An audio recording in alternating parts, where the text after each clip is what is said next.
Сточарите и млекарите во Битола излегува на протест за да си ги бараа субвенциите за кои тврдат дека подолг период им доцнат. Министерот за замиролство пак вели дека протестот немал основа затоа што поголемиот дел од парите биле исплатени во последните 2 месеца, а остатокот ќе легнал на сметките до крајот на годинава. Млекопроизводителите велат не е така.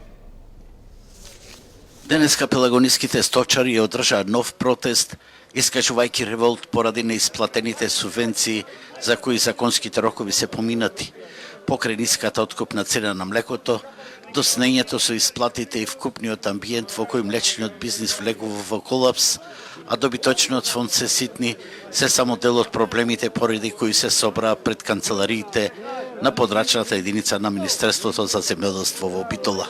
Денес не собрани во знак на револт пелагониските млекари, кои останаа се помалце во помал број, бидејќи секој ден се продава кравите и тоа на големо. Македонија има големи потреби да му се поможи на ВМРО ДПМНЕ, да му се поможи на Христијан Мицковски, да ги следиме неговите политики, да си зачуваме државата. Затоа денес овие реквизити, значи, може да снима камерата, делегат, основач и председател одаат в Корпа. Ние од денес пристапуваме кон ВМРО ДПМНЕ. Исто, во општина Могила, јас сум независен советник, од денес ќе работам со истата партија.